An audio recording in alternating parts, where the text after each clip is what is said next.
నమస్తే రమగారు. నమస్తే జయ. రమగారు ఏదైనా మంచి స్టోరీ చెప్పండి.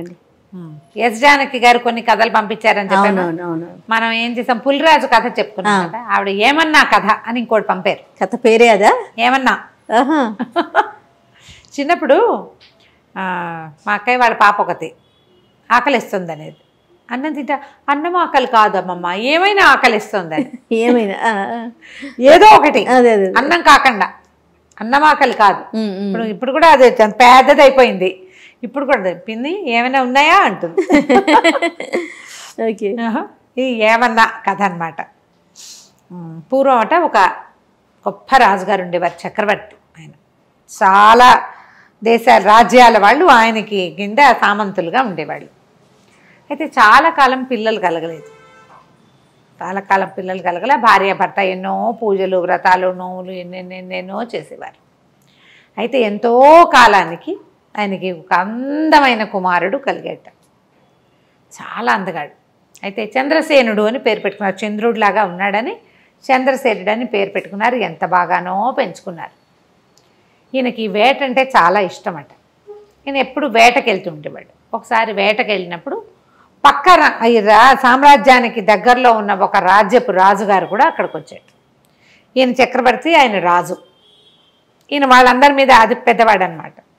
ఆ రాజు ఈయన కలిసి అక్కడ వేటాడుతున్నప్పుడు మధ్యలో ఒకే లేడిని ఇద్దరు ఏం చేసి ఎవరు ముందు కొట్టారో చూసుకుని మాట్లాడుకున్నారు. ఆయనకి వేట అంటే ఇష్టం, ఈయనకి వేట అంటే ఇష్టం. సరే, ఇద్దరు చాలా స్నేహం అయ్యారు. ప్రతిసారి వేటకి వెళ్ళేటప్పుడు ఆయనతో కంపెనీ బాగుండేదన్నమాట, చెప్పుకునేవాళ్ళు. అయితే రాజుగారి అబ్బాయి కొంచెం పెద్దదవుతున్నాడు, ఈ చక్రవర్తి గారి అబ్బాయి. రాజుగారికి కూడా ఒక కూతురుంది, కాంతిమతి. పేరు బాగుందండి కదా. ఈ కాంతిమతి కూడా చాలా అందమైన పిల్లట. అసలు ఎంత అందగత్తో. క్రమంగా పిల్లలు పెద్దవాళ్ళు అయ్యారు, రాజుల స్నేహం కూడా పెరిగింది.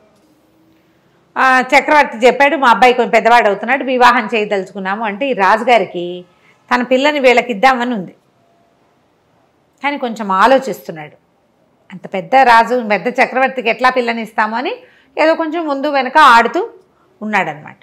అయితే ఏదో సందర్భంలో ఏమనుకున్నారు, అంత మరి పిల్లాడి పెద్ద సంబంధాలు ఇప్పటి నుంచి చూడాలి, ఒక 3-4 ఏళ్లలో చెయ్యాలి. ఇవన్నీ ఆ రోజుల్లో ఏంటంటే ట్రాన్స్పోర్టేషన్, ఫోన్లా ఏమిటున్నాయి. అవును, వీళ్ళందరూ వీళ్ళందరూ ఉత్తరాలు రాయటము, తర్వాత ఏమో చిత్రపటాలు పంపించడము. మాకు అబ్బాయి ఉన్నాడు, మీకు అమ్మాయి ఏంటో ఇవ్వండి, ఇవన్నీ కనుక్కోవాలి కదా. మీ చిత్రపటాలు పంపండి, చిత్రపటాల గోల ఇదంతా. వీళ్ళంతా రథాలు వేసుకుని, గుర్రాలు వేసుకుని పోవాలి రావాలి, బోల్డ్ సమయం పట్టేది.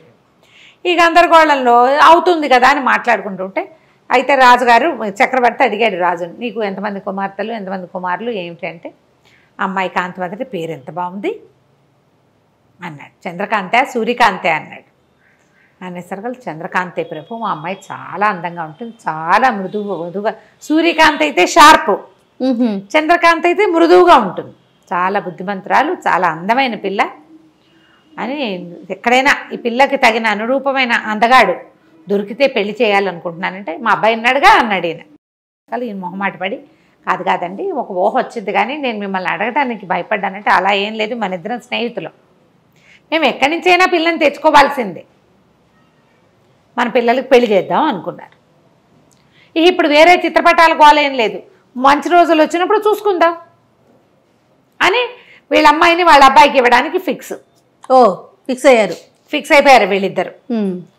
తర్వాత ఏమైంది, కొన్ని రోజులు గడిచేసరికి ఈ పిల్లాడికి ఒక 15-16 సంవత్సరాలు వచ్చినాయి. వాడు ఒకరోజు వేటకెళ్ళాడు. వెళ్తే ఈ రాజుగారి అమ్మాయి కూడా కొంతమంది స్నేహితురాలతో కలిసి అడవిలో వనవిహారానికి వచ్చింది.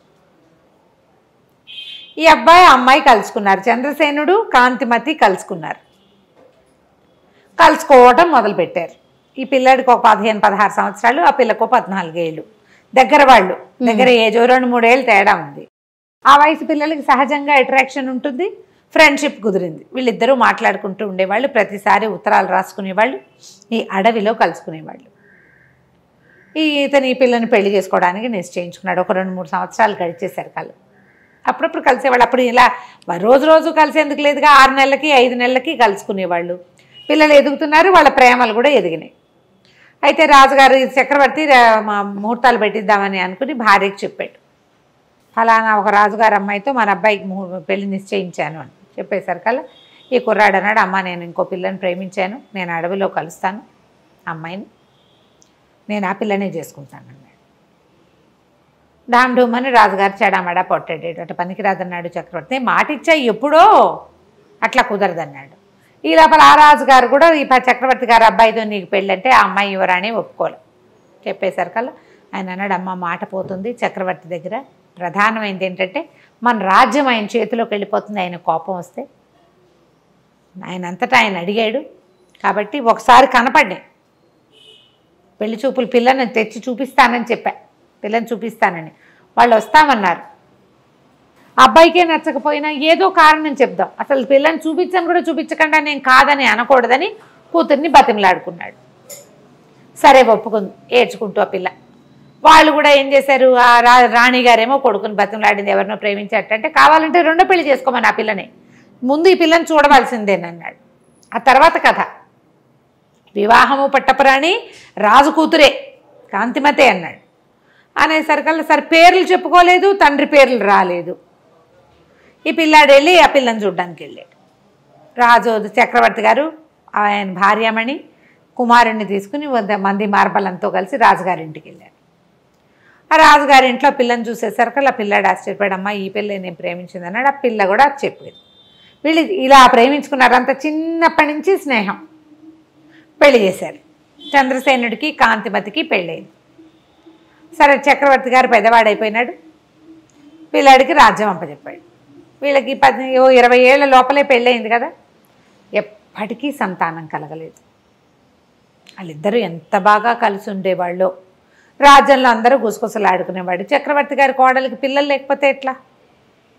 యువరాజుకి ఇంకొక పెళ్లి చేయండి, ఈయన రాజు అయిపోతున్నాడు, పెళ్లి చేయాలి, ఈయన చక్రవర్తి అవుతాడు రేపు, ఉత్తరాధికారి లేకుండా ఎట్లా కుదురుతుంది? ఇంకో పెళ్లి చేయండి, ఇంకో పెళ్లి చేసుకోండి, ఇంకో పెళ్లి చేసుకోండి అని మాటలు వచ్చేవి. వాళ్ళ అమ్మ ఏమనేదంటే, ఒరే ఇప్పుడు నువ్వు కాంతిమతే నువ్వు ప్రేమించిన అమ్మాయి అయింది కాబట్టి సరిపోయింది, లేకపోతే ఆ అమ్మాయిని పెళ్లి చేసుకుని అడవిలో పిల్లని కూడా చేసుకుందాం అనుకున్నావు కదా, అదే కదా, రెండో పెళ్ళి ఎలాగో చేసుకోదలుచుకునే ఉన్నావు, అది రెండు కలిపి ఒకటే అయింది అనుకో, ఇప్పుడు ఇంకో పిల్లని ఎవరినైనా చేసుకో, ఈవిడే పట్టప్రాణిగా ఉంటుంది, ఉత్తరాధికారి లేకపోతే రాజ్యానికి కుదరదని అందరూ బతిమలాడాడు, బలవంత పెట్టారు. ఈ అమ్మాయి కూడా కాంతిమతి కూడా భర్తను రోజు అడిగేది చేసుకోమని, పెళ్లి చేసుకో పెళ్లి చేసుకో అని. చాలా రోజులకి మొత్తానికి ఒప్పుకున్నాడు. ప్రజల నుంచి ప్రెషర్ ఎక్కువ వస్తుంది, అధికారుల నుంచి ప్రెషర్ వస్తుంది. పెళ్లి చేశారు. ఇంకొక అందగతి ఇంత అందగతి కాదు కానీ కొంత అందగతిని తెచ్చారు మొత్తానికి. సరే రెండో రాణి కూడా బాగానే ఉండేది. పెద్ద రాణి ఏంటంటే పాపం రేపు ఉత్తరాధికారిని కనడానికి వచ్చిన పిల్లని ముద్దుగా చూసుకునేది. అమ్మాయి చంద్రకాంతిమతి కదా, అంటే మంచి స్వభావం కలిగేది. అయితే కొన్నాళ్ళకి చిన్నరాణికి ఏమనిపించడం మొదలెట్టిందంటే, ఊరికే నేను ఒక పిల్లలుగానే మెషిన్ లాగా నన్ను తెచ్చారు, ఇంపార్టెన్స్ అంతా ఆవిడికే, ఈయన ప్రేమంతా ఆవిడికి, ఆయన ఏదో శాస్త్రానికి నాతో గడుపుతున్నాడు అంతే. మంటగా ఉండేది. ఏమనేది, ఆమె పెద్దరాణి ఆవిడ పద్ధతులు ఎవరికి తెలీదు, అంతా ఆవిడ ఇష్ట ప్రకారం జరగాలంటుంది అని కొంచెం పుల్ల విరుపుగా మాట్లాడేది. క్రమంగా నా మీద కుట్ర చేస్తోందని చెప్పడం మొదలుపెట్టాడు. కుట్ర ఎందుకు చేస్తుంది, నిన్ను చేసుకోమని ఆవిడే చెప్పింది అనేవాడు రాజు, కేకలేసేవాడు. అయితే ఒకసారి ఏమైంది, చిన్నరాణి గారి దాసి పెద్దరాణి గారి మందిరంలో ఆవిడ మంత్రితోటి ఏదో మాట్లాడుతున్నది కనపడి చూసింది. చూసి అమ్మ మంత్రి గారు రాణిగారు మాట్లాడుకుంటున్నారు అని చెప్పింది. అది మామూలు మాటే. వెంటనే చిన్నరాణికి ఏం తట్టింది, మంత్రి రాణి కలిసి గూడు పుఠానీ చేస్తున్నట్టుగా చూపించచ్చు, క్రియేట్ చేయొచ్చు. ఏమని చెప్పేది, అంతకుముందు నాకు ఇవాళ వాంతులు అయిపోయినాయి, నెలదప్పేసాను అనుకున్నారు, కాదు నాకు ఆహారంలో ఫుడ్ పాయిజనింగ్ అయింది అని చెప్పేది రాజుకి. ఇవాళ ఒంట్లో బాగోలేదు, ఫుడ్ పాయిజనింగ్ అయింది, ఇవాళ నేను పెట్టుకునే పువ్వుల దండల్లో ఏదో చల్లారు, నాకు తుమ్ములు వచ్చేసినాయి, నన్ను చంపడానికి, నన్ను ఇబ్బంది పెట్టడానికి, నేను పిల్లల్ని కానీ ఇవ్వకుండా చేయటానికి చూస్తున్నారు, అట్లా చెప్పేది. ఆయన ఒప్పుకునేవాడు కాదు. ఈ మంత్రి రాణి మాట్లాడుకుంటున్నారు కదా, ఈ మాట చెప్పేశారు కల్లా ఈవిడేమంది, రాజుకు చెప్పింది, నువ్వేమో నేను చెప్తే నువ్వు వినవు, రాణిగారు మంత్రి గారితోటి మంత్రాంగం చేస్తుంది, నన్ను చంపటానికి ఏమో మందులు తెప్పించేందుకు ప్రయత్నం చేస్తాను. అయ్యో, మంత్రి కూడా కలిసిపోయాడు. అనేసరికల్లా రాజుకు అర్థం కాల, అంత పని చేస్తుందా నా రాణి, అట్లాంటిది కాదంటే కొండు మండిపోతుంది, నారాయణి నారాయణి అంటాడని, కావాలంటే కనుక్కో నువ్వు మంత్రి వచ్చాడో లేదో కనుక్కో. అప్పటికి ఒక 20-30 సార్లు విన్నాడేమో. ఆల్రెడీ కొంచెం కలుషితం అయింది లోపల కొద్దిగా. ఏమైంది, ద్వారపాలకుల్ని ఇవాళ ఎవరెవరు వచ్చారు అని కనుక్కుంటే మంత్రి గారు వచ్చారు. ఎంతసేపు ఉన్నారు? అరగంట సేపు ఉన్నారు. ఎవరితో మాట్లాడారు? రాణితోటి మాట్లాడారు. వెంటనే ఆయనకి ఏమనిపించిందంటే విషం తెప్పిస్తోంది. నిజానికి అక్కడ ఏం జరిగింది, చిన్న రాణి పుట్టినరోజు వస్తోంది, ప్రత్యేకంగా అలంకారాలు చేయించండి, ఆవిడకి చీరలు నగలు తెప్పించండి కొత్తవి బయట నుంచి అని చెప్పింది. అప్పుడు కోశాధికారికి కబురు వెళ్ళింది, చిన్నరాణి గారి పనుపున మంత్రి గారు ఏమైనా డబ్బు తెప్పించుకున్నారా అని. డబ్బు తెప్పించుకున్నారు. ఆయన తెప్పించుకున్నది బట్టలకి నగలకి వాటికి. అది తెలియదు. అది తెలియదుగా డబ్బు వెళ్ళిందన్నమాట మాత్రమే బయటపడింది. పడంగానే ఇక ఇంకేముంది, రాజుగారికి విపరీతమైన కోపం వచ్చింది. నువ్వే పెళ్లి చేసుకోమన్నావు, ఉత్తరాధికారి కోసం పెళ్లి చేసుకుంటే ఆ అమ్మాయిని తెచ్చిన అమ్మాయిని ఏమైనా చేసేస్తే వెంటనే రాణికి అంతఃపురం నుంచి బహిష్కారం వచ్చేసింది. అయ్యో. మంత్రి గారిని పిలిచాడు. మంత్రికి ఏ మాట చెప్పే అవకాశం ఇవ్వాలి. అది కాదండి అని చెప్పబోయినా వినలేదు. నీ మీద గౌరవంతో ఇంతకాలం నువ్వు చేసిన సేవ వల్ల నేను నిన్ను వదిలేస్తున్నా, చంపకుండా. మళ్ళీ నువ్వు రాజభవనం గుమ్మం ఎక్కద్దు. ఈ మంత్రి గారికి దూరంగా ఒక పల్లెటూరులో ఆయన కుటుంబం ఉంది. ఆయన వస్తూ పోతూ ఉంటాడు ఇక్కడికి. మీ ఊరు వెళ్ళిపో, నువ్వు మళ్ళీ రాజధానిలోకి రావద్దు. నువ్వు ఆవిడకి లోబడిపోయావని నాకు అర్థమైపోయిందంటే అది కాదండి అని చెప్పపోతాడు. ఇక వినడు రాజు. సగం చెడిన బుర్రలో పెద్ద విత్తనం పడితే పూర్తిగా చెడిపోతుంది. అంతే. మంత్రిని పంపించేశాడు. రాణిగారికి బహిష్కారం ఏమిటంటే రాణిగారికి ఒక పాత పురాతనమైన పడిపోయేలాగా ఉన్న ఒక పాత రాజభవనం ఒకటి ఉంది. ఇవి అక్కడ ఉండాలి. ఈమెను అక్కడ పంపించారు. పాతది, పడిపోయేందుకు శిథిలావస్థలో ఉంది. ఎవ్వరూ సహాయం లేరు. ఒక నత్తి నంగిగా ఉండే ఒక కుర్రవాడిని ఆవిడకి పని మనిషిగా ఇచ్చారు. అంతే. ఆ కుర్రాడి సాయంతో నువ్వు అక్కడ ఉండు, నీకు ఇక అంతఃపురం ప్రవేశం లేదు. ఊరికే ఊహే జరిగింది కానీ క్రియ జరగలేదు కాబట్టి, క్రియ ఏదైనా జరుగుంటే చంపేసేవాడు. చిన్నరాణి పదే పదే చెప్పింది క్రియ కూడా జరిగిందని. ఆయన నమ్మల. నాకు తెలిసిందేమిటి ఇదే కాబట్టి నేను ఇంతే శిక్ష ఇస్తానన్నాడు. కొంచెం అంతఃపురానికి చాలా దూరంలో ఉన్న పురాతనమైన ఒక బిల్డింగ్లోకి ఆవిడని షిఫ్ట్ చేశారు. ఈ పెట్టిన కుర్రాడేమో వెర్రివాడు. రోజు అన్ని జొన్నలు వచ్చేవి వీళ్ళకి ఆహారానికి. రాణిగారికి సహాయకులు లేరు, ఏమీ లేరు, వాడు ఒకడే. అందులో పుచ్చిపోయినవి, పుచ్చుపట్టిపోయినవి, బొక్కివి అలాంటివి జొన్నలు వస్తే ఆ జొన్నలన్నీ బాగు చేసుకునేది ఆవిడ. బాగు చేసుకుంటే ఇది వారానికి ఒక్కసారి పంపేవాళ్ళు ఇన్ని జొన్నలు. ఆ జొన్నల్లో సగం పోయేవి. మిగిలిన సగంతో ఆవిడ ఏదైనా కాస్త అంత వండి వాడికి అంత జావా, తనకో ఇంత జావాతో బతికి ఉండేది. అయితే ఏమైంది, వీడు కొంచెం ఏంటంటే వెర్రివాడు, కానీ వాడికి ఒక రకంగా పాటలు, మ్యూజిక్ అవి పిచ్చి. మామూలుగా తెలివిగల మాటలు అవి ఏమీ లేవు, అయోమయంగా ఉంటాడు. అయితే ఏమైందంటే ఈ జొండలు తెస్తుంటే ఒక దారిలో పెద్ద సన్నాయి మేళము అవి వినపడుతున్నాయి. ఏవో ఫంక్షన్ జరుగుతుంది. ఫంక్షన్ జరుగుతుంటే వీడు ఆ డోల్ శబ్దానికి అనుగుణంగా చిందులేయటం మొదలుపెట్టాడు. చిందులేస్తుంటే సరే జనాలకు సరదాగా ఉంటుంది కదా, ఆ డోలు వాయించేవాడు ఇంకో కొంచెం సన్నాయి వాడు పీపీపీ అని ఇంకా బాగా వాయించి, డోలు వాడు ఇంకా మధ్యలో బాగా దరువు వాయించేసరికి వీడు ఎగురుతూ ఎగురుతూ డ్యాన్స్ చేస్తుంటే అందరూ ఏం చేశారు, వాడి మీద 5 పైసలు 10 పైసలు విసిరేశారు. ఆ విసిరిన డబ్బులన్నీ తీసుకొచ్చాడు. 1 రూపాయి అయింది. ఆ డబ్బులు పుచ్చుకొని రాణిగారి దగ్గరకు వచ్చాడు, కాంతిమతి దగ్గరికి. అమ్మ నేను రోడ్డు మీద నాట్యం చేశాను, పాట కూడా పాడాను, అందరూ నాకు డబ్బులు ఇచ్చారు, ఇదిగో ఇదిగో అని చూపించాడు. బట్ దానికి అవి ఏం చేయాలో తెలియదు. ఆవిడంది, ఏం చేసుకుంటారా నాయన డబ్బులు, ఏమన్నా కొనుక్కురా అని చెప్పింది. ఏమన్నా కొనుక్కురమ్మంది కదా. వీడు ఆ రూపాయి పుచ్చుకుని కొట్లోకి వెళ్ళి ఏమన్నా ఇవ్వండి అన్నాడు. ఏమిమ్మంటావురంటే ఏమన్నా ఇవ్వండి అంటాడు. రూపాయి చూపిస్తున్నాడు. ఈ ఏమన్నా ఇవ్వండి, ఏమన్నా ఏమిటి కావాలో అడిగితే కదా. ఏమన్నా ఏమన్నా ఏమన్నా ఇదే పాట పాడాడు. కోట్లో వాళ్ళు వెర్రివేధవలా ఉన్నాడు, వీడికి తెలియదు, వాడిని తోలేసేయండి అన్నారు. తోలేస్తే ఒక ముసలమ్మ వస్తుంది అటు నుంచి. వీళ్ళ కొట్లో నుంచి తోసేసరికల్లా పోయి వీడు ఆ ముసలమ్మ మీద పడ్డాడు. పడేసరికల్లా ఆవిడంది, ఎవర్రా నువ్వు అని కేకేసి లేవదీసింది. లేవదీస్తే, కాదవా నా దగ్గర రూపాయి ఉంది, ఏమన్నా ఇవ్వమంటే ఇవ్వట్లేదంటే ఆవిడ పక్కపక్క నవ్వింది. ఊరిని అట్లా గుట్రా, ఆ రూపాయి ఇడితే నేనే ఏమన్నాను, నన్ను తీసుకెళ్ళు, రూపాయి ఇవ్వు, నా పేరే ఏమన్నా.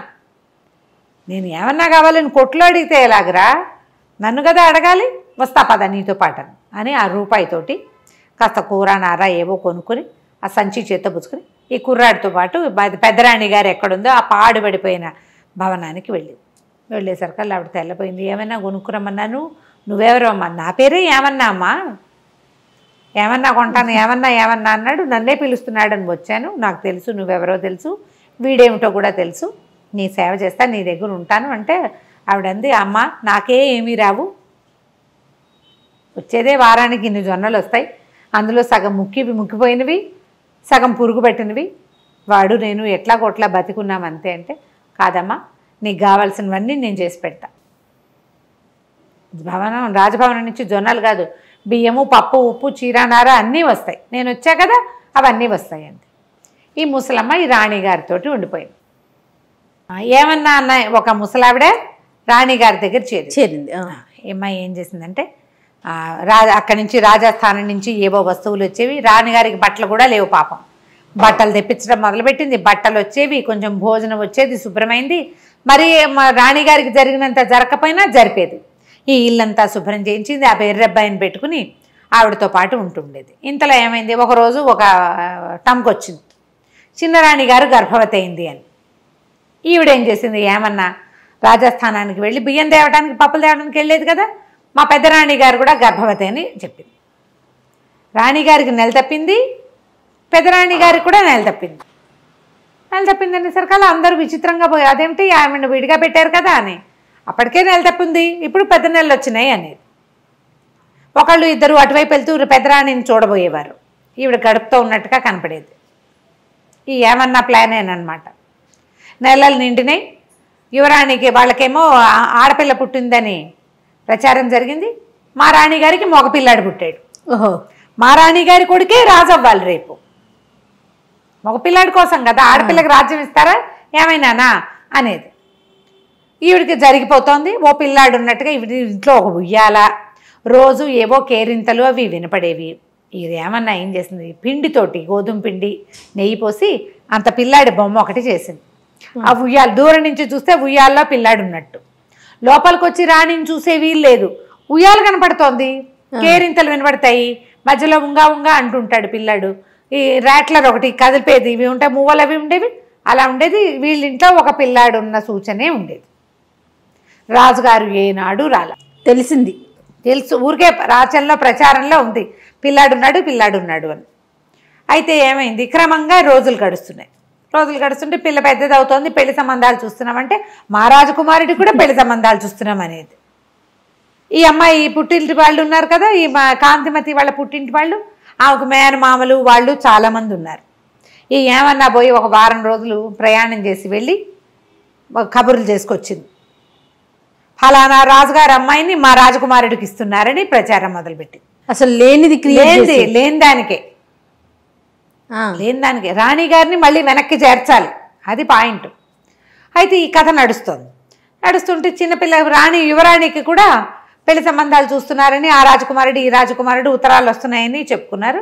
అసలు మా రాజకుమారుడికి పెళ్ళే కుదిర్చేశామని చెప్పింది. రాజకుమారుడికి 15 ఏళ్ళు ఉన్నాయి, యువరాణికి కూడా 15 ఏళ్ళు ఉన్నాయి కదా. 15 ఏళ్ళ ఆడపిల్లలకి మగపిల్లలకి కూడా పెళ్ళిళ్ళు చేసేవాళ్ళు. సరే పెళ్లి సంబంధం కుదిరిందని మేము రాజకుమారుడు తరలి వెళ్తున్నాడు పెళ్ళికని ఊరంతా ప్రచారం చేసింది. ఒక పెద్ద పల్లకి మాట్లాడి, మామూలుగా ఉయ్యాల్లో పిల్లాడంతా ఇంత పిల్లాడి బొమ్మ, ఈ పల్లకీలో ఒక పడుకున్న షేపులో ఒక రాజకుమారుడి బొమ్మ, మట్టి బొమ్మ, పిండి బొమ్మ తయారు చేయించింది. గోధుమ పిండి బాగా నెయ్యి పోసి కొంచెం బెల్లం కలిపి ఇంత బొమ్మ, పల్లకిలో ఒక మనిషి ఉన్నట్టు, దూరం నుంచి చూస్తే మనిషి ఉన్నట్టు కనపడాలి కదా. సరే పల్లకి తీసుకెళ్తున్నారు. మన పట్టప్రాణి గారు ఇక్కడే ఉంది, కాంతిమతి, పిల్లని తీసుకెళ్తున్నారు, పెళ్ళికి తీసుకెళ్తున్నాం, తరలి వెళ్తున్నామని ప్రచారం చేస్తుంది. అయితే ఏమైందట, ఆ ఊళ్ళో ఒక గంగానమ్మ గుడి ఒకటి ఉంది. ఆ గంగానమ్మకి పిండి నైవేద్యం పెడతారు, గోధుమ పిండిలో నెయ్యేసి, అదే చలివిడి నైవేద్యం పెడతారనమాట. అయితే ఏమైంది, ఆ పూట వీళ్ళు పల్లకితో వెళ్తుంటే రాజకుమారుడు పెళ్ళికి తరలివెళ్తున్నాడు అని చెప్పుకున్నారు. ఆ రాజకుమారుని కంటితో చూసిన వాడు ఎవడూ లేడు, అందులో ప్రవేశం లేదు కదా అంతఃపురంలో. ఇప్పుడు ఆవిడనే ఒక పాడుపడిపోయిన ఇంట్లో ఉంచారు, అందులో ప్రజలెవరు వెళ్ళడానికి వీలు లేదు, ఆవిడకి బహిష్కారం ఉంది. ఈ ఏమన్నా ఒకటే లోపలికి బయటికి తిరుగుతూ ఉండేది. అయితే ఏమైంది, ఈ గంగానమ్మ గుడి దాకా వచ్చాక బోయిలు మోసి మోసి భుజాలు నొప్పులు పుడుతున్నాయమ్మా, చెద్దన్నం తెచ్చుకున్నాం తింటాం మేము ఇక్కడ కూర్చునంటే ఆ ఏమన్నా అంది, సరేలారా పల్లకి దింపండి, మీ తిళ్ళు మీరు తినండి, మరి నేను అట్లా కొంచెం బయటకు వెళ్ళి కాస్త కాళ్ళు కడుక్కొస్తానని ఆ పల్లకి అక్కడ వదిలిపెట్టి ఏమన్నా ఏమో పక్కన ఏదో చెరువు చిన్న చెరువు వెళ్తుంటే అక్కడికి వెళ్ళి కాస్త చాలాసేపటి నుంచి ప్రయాణం చేస్తున్నారు. ఆ ఊరి మొగదలలో ఉంది గంగానమ్మ గుడి. వీళ్ళు ఊళ్ళో లోపల ఉన్నారు, అదంతా నడిచి వచ్చారు కదా.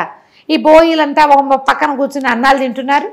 ఈ బోయి చెరువు దగ్గరికి వెళ్ళింది. ఇంతలో ఏమైంది, ఈ విగ్రహం దేంతో చేశారు, ఈ బొమ్మ గోధుమ పిండి బాగా నెయ్యి పోసి బెల్లం కలిపి.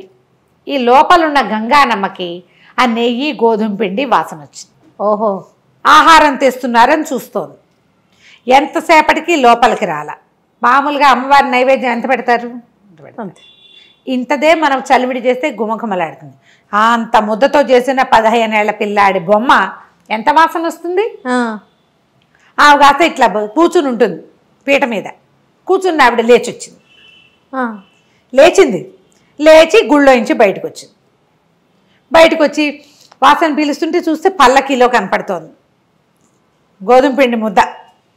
ఆమె అంత లోపలికి చేయి పెట్టి ఆ బొమ్మను బయటికి లాగి ముక్క విరుచుకుని కర్ర కర్ర కర్ర కర్ర తినేయటం మొదలుపెట్టింది. తినేసేసింది బొమ్మని. తినేసరికల్లా ఏదో మోత వస్తోందని ఈ చెరువు దగ్గరికి వెళ్ళి నిదానంగా నడుచుకొస్తున్న ఈ ముసలమ్మ ఏమన్నా పరిగెత్తుకుంటూ వచ్చింది. అయ్యయ్యో మా పిల్లాన్ని విరుచుకు తినేస్తున్నావని గంగానమ్మ చేయిపుచ్చుకుంది. చేయిపుచ్చుకునేసరికి కేకలు పెట్టింది, నా పిల్లాన్ని తినేసావు, నా పిల్లాన్ని నాకు ఇచ్చేయండి. అమ్మ గంగానమ్మ విదిలించుకోపోయి ఆమె ఎంత విదిలించుకున్నా ఈ ముసలిది చెయ్యి వదిలిపెట్టలే. నా పిల్లాన్ని నాకు ఇచ్చే, నా పిల్లానికి 15 ఏళ్ల లక్షణమైన పిల్లవాడు కాబోయే పెళ్లి కొడుకు అలంకారం చేసి తెస్తే మింగేస్తావా అమాంతావు, నా పిల్లని నాకు ఇచ్చేళ్ళు, నువ్వేం చేస్తావో నాకు తెలియదు. గంగానమ్మ వదలవే అంటుంది. వదలవే లేదు ఏమీ లేదు. ఇప్పుడు ఏం చేసింది, కాళ్ళతో చేతులతో పట్టుకుని ఇంత శక్తుల్లో ఉన్న గంగానమ్మని గట్టిగా పట్టేసుకుంది. ఆమె తోస్తుంది, ఇది వదలదు. అక్కడి నుంచి విసుగు, ఇచ్చాను బా పిల్లాడేగా వదులు అని ఒక్క విదిలిచ్చేసింది. ఈమె పోయి మేనా దగ్గర పడింది, ఆ పల్లకి దగ్గర. గంగానమ్మ దబా దబా అడుగులు వేసుకుంటూ లోపలికి వెళ్ళిపోయింది గుళ్ళోకి. ఇంతలో ఈ మేనా దగ్గర పడింది కదా, మేనాలో ఏమిటో మేనా ఇలా కర్టెన్ పక్కకు తొలిగేసరికల్లా అక్కడ ఒక 15 ఏళ్ల పిల్లాడు పడుకుని ఉన్నాడు. బొమ్మ ఉంది మొదట, బొమ్మ ప్లేస్లో లక్షణంగా అమ్మవారు ఇచ్చిన అనుగ్రహం కదా. ఆ పిల్లాడినే విరుచుకు తిన్నాను అనుకుని పిల్లాడిని ఇచ్చేసానంది. 15 ఏళ్ల రాజకుమారుడు చక్కగా అందంగా ఉన్నాడు. చెప్పింది కదా, అందమైన పిల్లవాడు పెళ్లి కొడుకుగా అలంకారం చేశాం. ఒక అందమైన పిల్లాడు పెళ్లి కొడుకుగా అలంకరింపబడి ఏ పడుకున్న పోజులో ఆ బొమ్మను పెట్టిందో అదే పోజులో కనపడ్డం మొదలుపెట్టి. సూపర్. ఏమో చంకలు గుర్తుకుంది. అమ్మో భగవంతుడు ఎట్లా కరుణించాడు. పెద్దరాణి బుద్ధిమంతురాలు, ఆమె ఎవ్వరికీ ద్రోహం చేయనందుకు అమ్మవారు ఇట్లా కరుణించింది. అక్కడి నుంచి ఓహం అని మోసుకుంటూ పోయారు. ఈ లోపల ఏమైంది, ఇప్పుడు ఈ అమ్మాయి ఏమన్నా ఎవరికైతే పెళ్లి కొడుకుని కుదిర్చామని చెప్పిందో ఆ రాజుగారి దగ్గర నుంచి వీళ్ళందరికీ కబుర్లు వెళ్ళినాయి, మా పిల్ల పెళ్ళి అని. వీళ్ళ పద్ధతి ఏమిటి, పిల్లాడు వెళ్ళి పెళ్లి చేసుకోడు రాజుల్లో, కత్తికి బాచకం కట్టించి పెళ్లి చేస్తారు. ఓకే, తర్వాత పిల్లని పంపుతారు. వీడు పిల్లకి ఎదురెళ్ళటానికి ఈ పెళ్లి కొడుకుని తయారు చేసి పెట్టుకున్నారు వీళ్ళు. తర్వాత కథ ఏమైనా కానీ ఇలా ఒక ప్రయత్నం చేసింది అంతే. కత్తికి బాచకం కట్టాక మాకు వద్దని కూడా అనొచ్చు. కథలో ఎక్కడో ఒక చిన్న మెలికలాగా కనపడుతుంది. అక్కడి నుంచి ఈ రాజుగారు చంద్రసేనుడు భార్యా సమేతంగా పెళ్లికి వెళ్ళాడు. వాళ్ళు పిలిచారు, రెండో భార్యను తీసుకుని వెళ్ళాడు. అక్కడికి వెళ్ళేసరికల్లా ఏమైంది, కత్తికి బాచకం కట్టారు. ఎవరి కుమారుడు అంటే రాజుగారు చంద్రసేనుడు కుమారుడే. చంద్రసేనుడు కాంతిమతుల కుమారుడు. అతను కత్తికి బాచకం కట్టి పెళ్లి చేస్తున్నారు. ఈయన ఆశ్చర్యపోయాడు. ఆ కుమారుడు ఎవడో చూడాలి. ఆ కత్తిని రాజకుమార్తెని తీసుకొచ్చారు. తీసుకొస్తే వీళ్ళేమో పల్లకి ఎదురుకుండా తీసుకెళ్లారు. ఈ ఊరి రాజ్యం పొలిమేరల్లో రాజకుమార్తెని తీసుకొస్తే రాజకుమారుడు పల్లకిలోంచి దిగాడు. ఆ దిగిన పిల్లాడిని చూస్తే నిర్ఘాంతపోయాడు రాజు.